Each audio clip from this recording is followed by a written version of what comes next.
Hello, Eric Rainwater here. Well, summertime is upon us. Summertime's coming in hot. Literally. Might be a little sweaty in this one.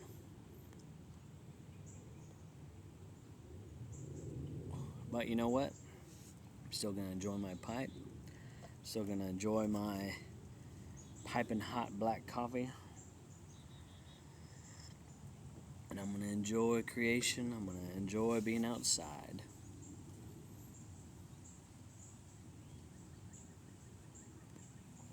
Because, yeah, it's good to be outside. It's good for the body. It's good for the soul. It's good for the mind. It's good for your heart. Good for your being to be outside.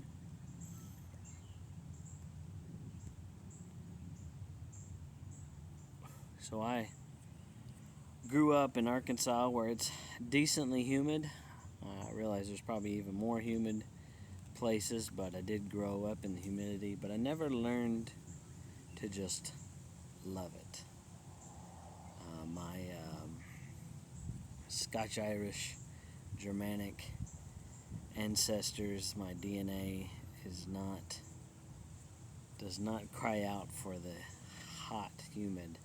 I enjoy the cool and the cold.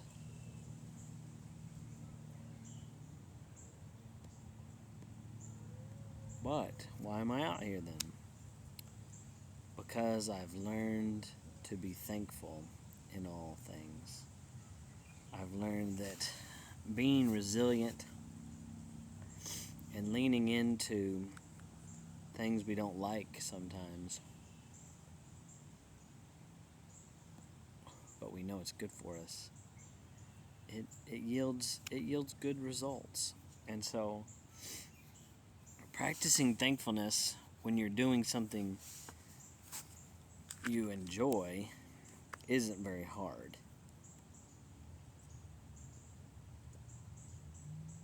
But practicing thankfulness and gratitude when things aren't so easy, when you don't quite enjoy it, that that that does something different in the heart, right? That unlocks something deeper within, right? And I don't naturally enjoy being out here right now. Yet at this moment, I am enjoying it because I've chosen to. Because I've chosen to be outside now. It's near the end of the day and the sun's not beaming down on me. And there's a bit of a breeze. And so it's better than it was earlier, but it's still humid, it's still hot, right? My body says, man, you should be inside in the air conditioning.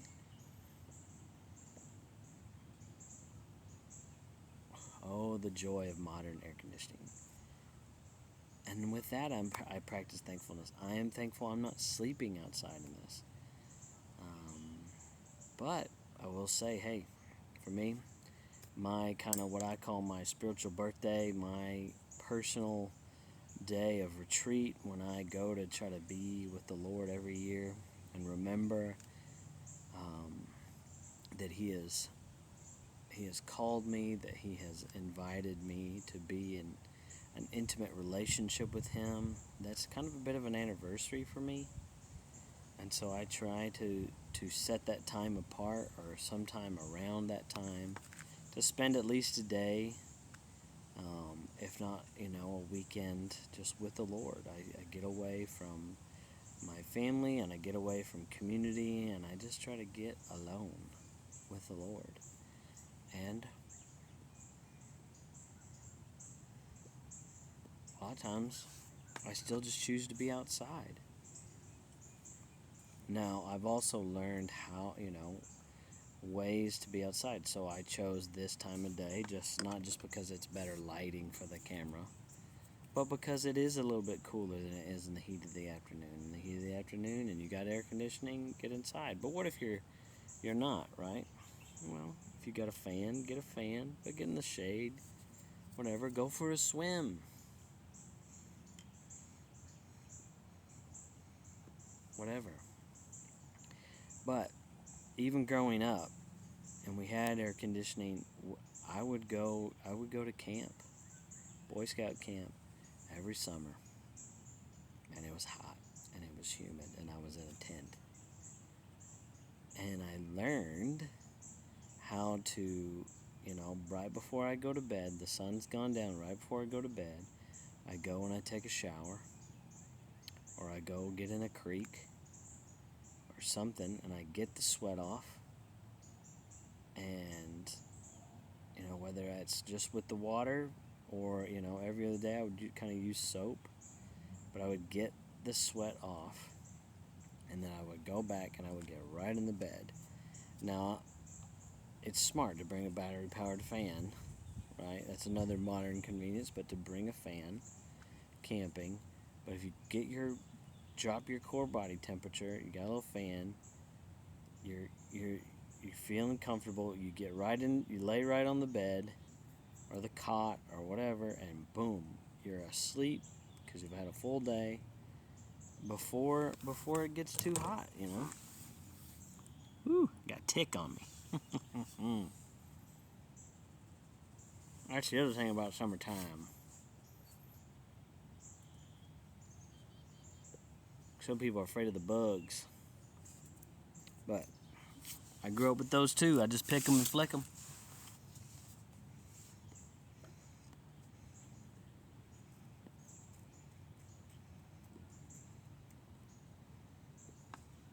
I'm not going to let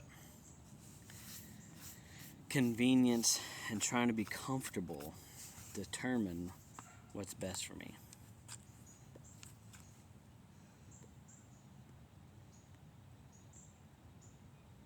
Because sometimes you're not in a comfortable situation, right? We're all going to have tests in life, whether it's physically, it's uncomfortable for our body, or it's just it's an awkward situation with somebody. But if you'll choose to be cool-headed and to practice being thankful and enjoying just living life,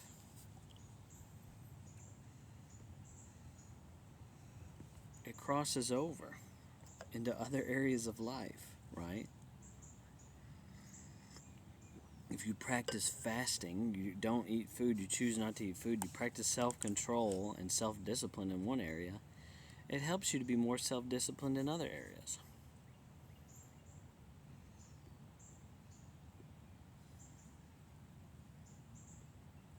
And so I'm trying to practice a sort of self-discipline and choosing to not let my emotions, not let my body rule me. And then once I do that, once I engage and choose to have gratitude and choose to do the thing in order to accomplish my goal of making these videos outside, and it's as much a reason for me to just be outside and just sit outside and think, right? I'm just kind of verbally processing with the camera here, right? I'd say y'all, but it's a one-way conversation. And I find it's so good, right? It is, so to speak, therapeutic.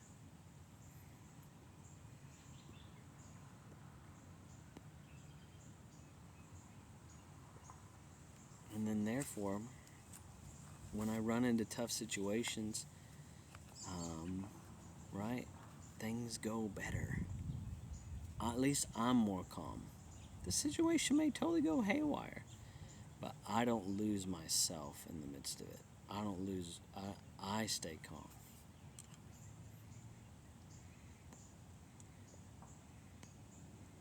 Why? Because I've learned, no one just wakes up knowing how to do it, but I've learned to control my emotions and not let my emotions control me. Now, you can do that in such a way where you kill your emotions, right? And I think that's too far, right? I'm not actually a big fan of what I think being overly stoic means.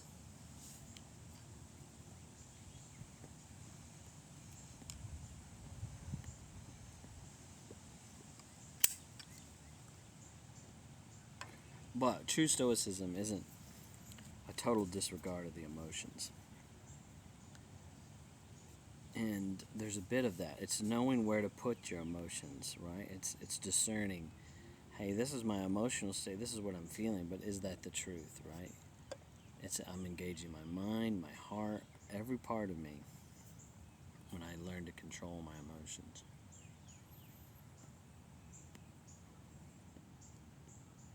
So that when I can feel joy, I can let that loose. I can feel joy. And when that joy will begin to hinder someone else, I know how to hold that joy in and just feel it inside. All those things. But in order to do that, to truly enjoy life, actually, you've got to learn to be in control of your emotions, how to be resilient, right?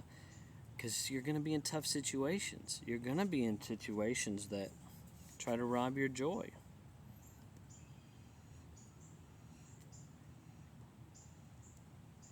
And you're going to get upset at things that go on that you feel are stealing from you. It happens. And some of it's totally out of your control, right? Some of it's stuff that's going on the other side of the world, right? It can be the politics and war and all this other stuff, right? What's going to happen?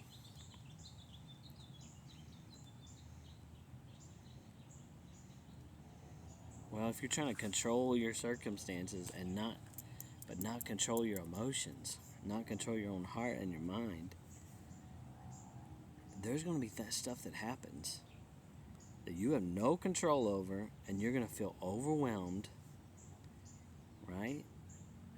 We don't like it when people are what we call drama queens, prima donnas, whether they be male or female, and they don't control their emotions. And there's some people that really, really, really don't control their emotions, right? And then there's some people that control their emotions pretty decently, but then something happens and it all comes out. Right? But if you intentionally do slightly hard things, you're more prepared when the tough stuff happens.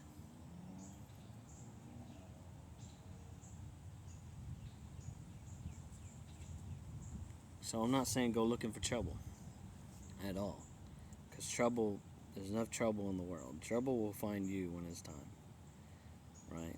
You don't need to go looking for trouble. But when you recognize, hey, it's good for me to go and be outside, whether it's hot or not, whether it's cold or not, then do it, right? Do those things. You don't have to go to extremes. I'm not sitting here saying you got to do the extreme resiliency stuff of taking cold showers and ice baths and doing it in the sauna and trying to sit out in the super hot. But hey, the sun's good for you. In measure, a little bit every day is good for you. It's not bad for you.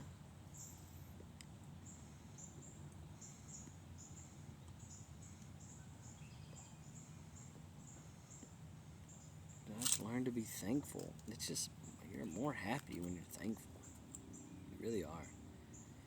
When you have real gratitude, not stirred up fake gratitude of, and you're really just putting on a smile, right? We've all seen that. We've all done that. Like, I'm really ticked off inside, and I'm just smiling and nodding, and on the inside I'm screaming. I'm really upset right now. Whatever it is. Or I'm really ticked off, and I really want to hit this person. Whatever it is. No, practice thankfulness in the heart. True thankfulness. Learn to be thankful.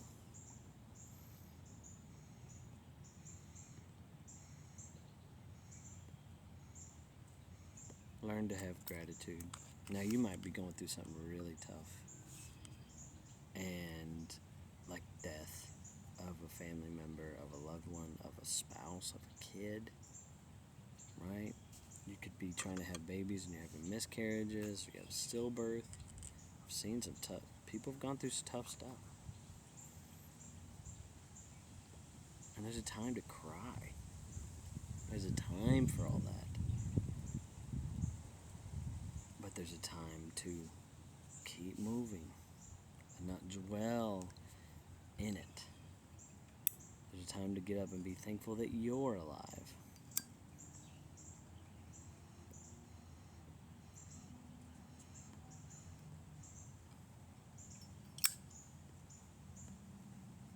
And find little things that you enjoy. Like I enjoy smoking a little tobacco.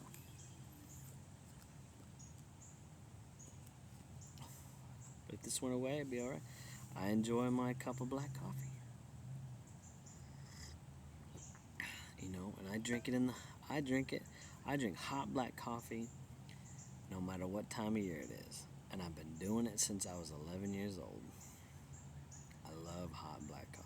Even in the hot. And I'm wearing Wranglers and a long sleeve shirt and I'm on a ranch or I'm out doing something and I'm sweating. But I like hot black coffee. And you know, in the old timers, they thought that a hot drink in the summer actually kind of made your body get into kind of equilibrium, or raised your body temperature up a little bit and made it more like the outside temperature, and you kind of hit this equilibrium. Maybe. But I find the best thing to do is to be thankful and to intentionally ignore what the weather's doing. That's the only way around it. Because I guarantee you this, if you complain, if you're whining in your mind and in your heart, no matter what the weather is, if you are complaining, if you're worrying about a thing, it always makes it worse. Always. Every time.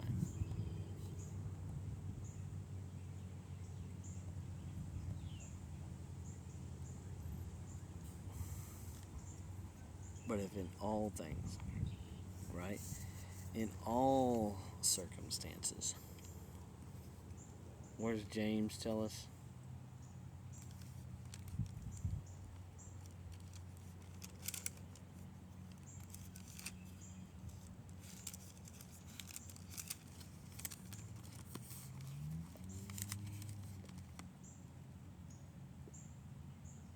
Count it all joy, my brothers, when you meet trials of various kinds, for you know that the testing of your faith produces steadfastness. And let steadfastness have its full effect, that you may be perfect and complete, lacking in nothing.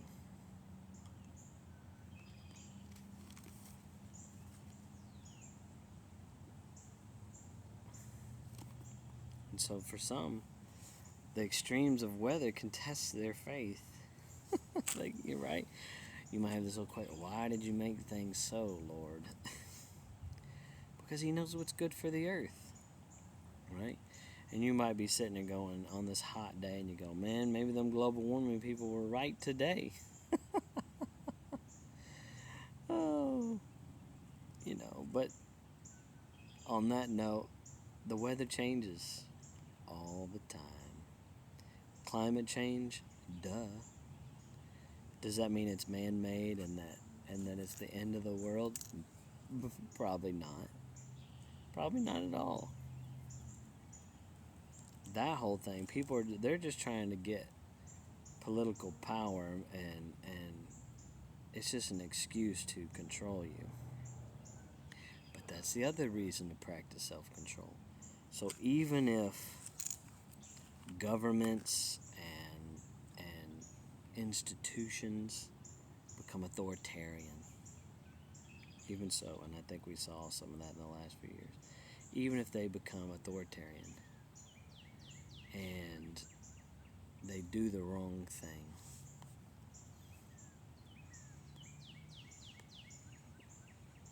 what is that to me? What is that to me?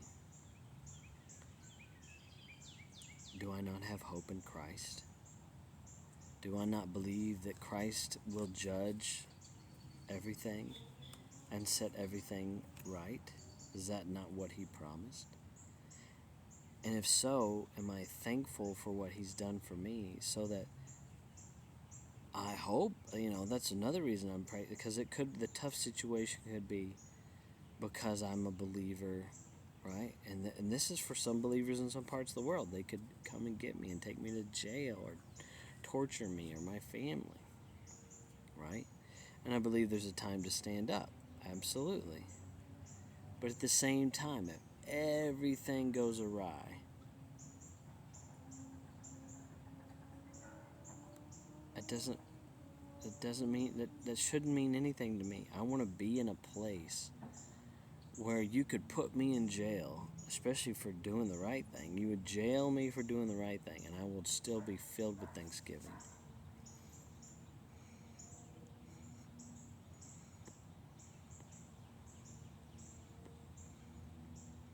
Count it all joy, right? The book of Acts. They get jailed, they get rebuked, and they said, oh, it's so good, because they're sharing in the sufferings of Christ.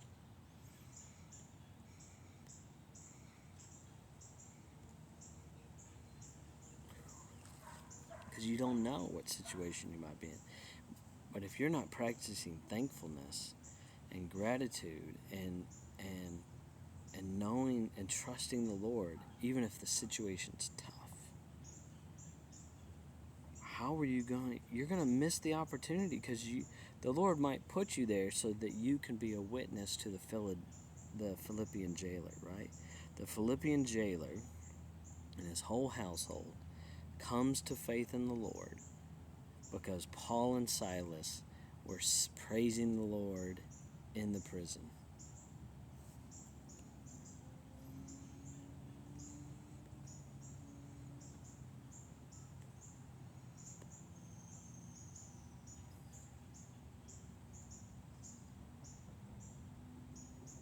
Are you practicing gratitude?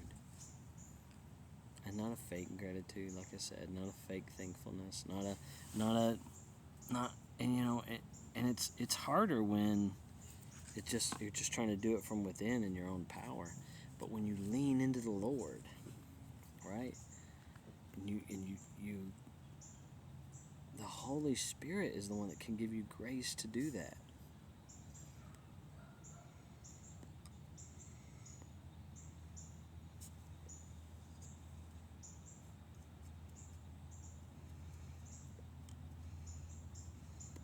So I'm out here in the heat so I can testify to the truth of my heart is filled with joy right now, even though my body's a little sweaty, a little uncomfortable, right? It's not perfect weather, but hey, I'm enjoying being out here. It's great, right? I'm enjoying the peace and quiet for a little while. I miss my family, but hey, I like having a little break and just being here making this. Ain't nobody else here but my own thoughts, my own voice, right? Working out my thoughts, and if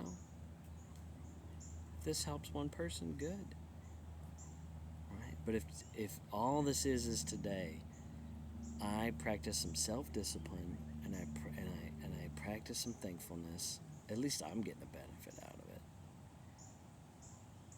Now, if someone watches this and they can begin to practice that, what they've not been practicing, right?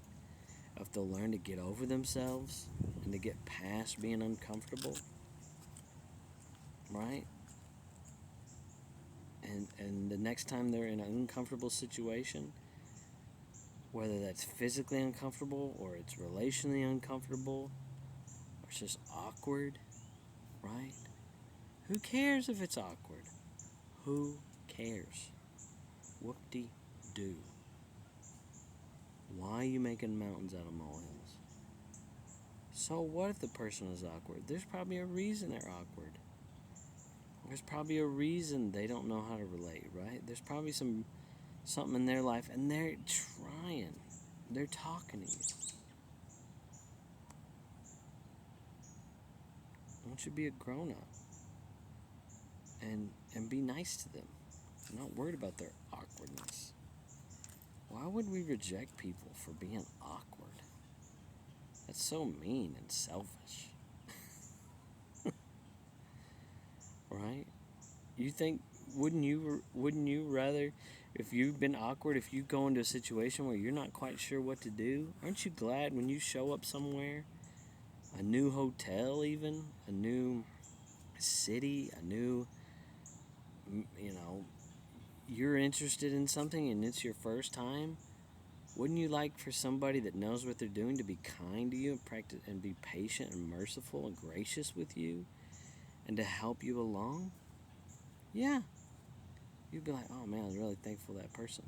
Well, what if you're that person? You're supposed to be that person for somebody else, but they show up, but you're complaining. You're whining. You're acting like a 4-year-old on the inside. What good does that do you or them? Now you both feel awkward. Now you're both feeling pain, right? Practice some thankfulness, man. You got a lot to be thankful for. A lot to be thankful for. If you were able to watch YouTube and listen to people and to learn, be thankful about it, right? If you're able to just even watch the news and to have your own opinion, be thankful.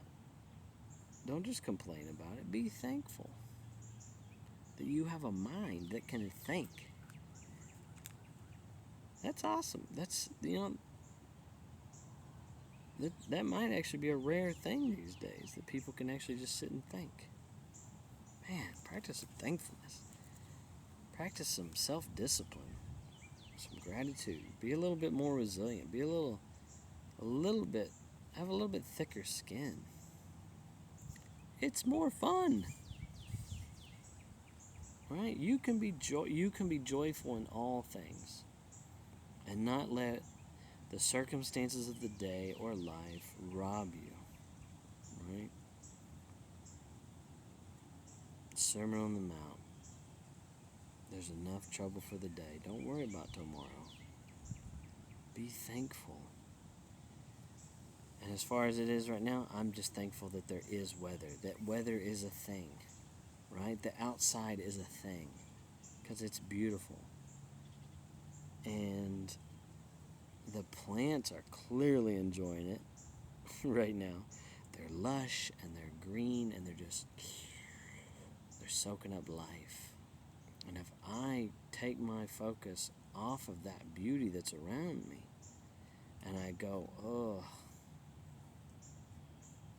of what benefit is to me? But what great benefit it is to myself even to find joy and practice thankfulness in the midst of little things. Even the little things, right? The green, the little white flowers. It's great. Enjoy life, but that's a choice. Enjoyment is a choice in the midst of hardship. Practice thankfulness, practice gratitude, and things I guarantee will go better. You will feel better, no matter what's going on, no matter if it's really stinking tough. And if you need to practice some self-discipline to get out of a tough situation, then you need to count the little pleasures, the little things you to be thankful for. They will give you a foot to stand on so that you can think straight to get yourself out of the situation. Right? Whether that's going to take a while or if it's an emergency, which can happen to anybody. If you can't keep your cool, if you don't know yourself in the midst of a tough situation, what are you going to do? Somebody might die and you could save them. You might get hurt. because you couldn't keep your cool. Right? So, practice thankfulness. Well, I hope this helps somebody. May the Lord bless you and keep you. May He shine His face upon you. May He give you His rest and His shalom.